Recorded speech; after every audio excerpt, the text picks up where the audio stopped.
Mehānika, kinemātika. Mums šeit ir pāris formulas. Tad vidējais ātrums ir viss ceļš dalīts ar laiku, kādā tas tika noiets. Tā mums ir paātrinājums, kas ir beigu ātrums minus sākuma ātrums dalīts ar laiku. Tā mums ir koordināts vai arī ceļa formula, ko var viegli pārveidot. Tad šis ir noietais ceļš vai koordināts, sākuma koordināta vai ceļš, kas jau ir noiets, sākuma ātrums un laiks, kāds ir pagājis no sākuma ātrums šeit ir jāaptē. Un tā mums viens uzdevums.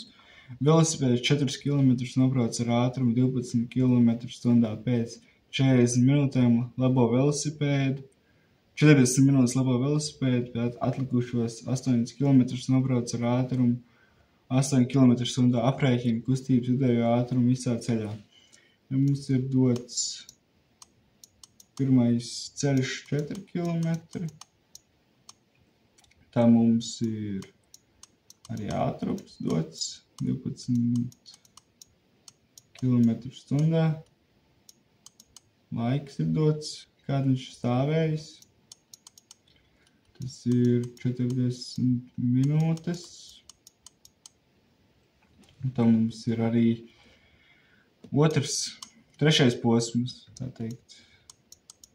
Nobrauktais ceļš un ātrums, tie ir 8 km/h. 8 km.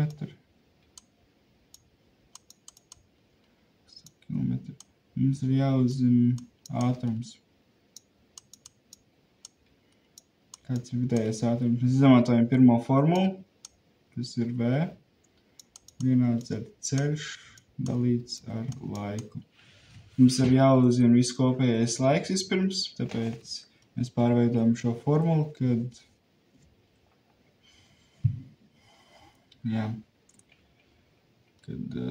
laiks ir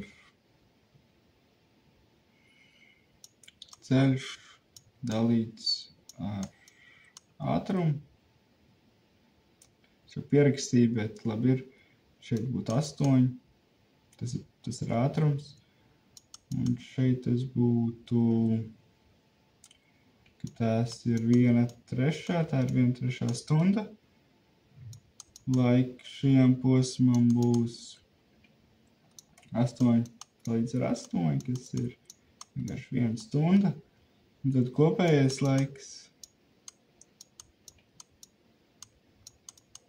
Kopējais laiks ir 1 stunda plus 1/3 plus 2/3. Tas ir tās 40 minūtes, tas ir 2/3 no 1 stundas.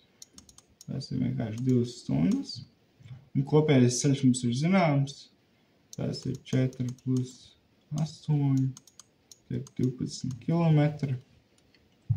Un tad vidējais ātrums būs 12 km dalīts uz 2 stundām. Tie ir 6 km stundā. Viss.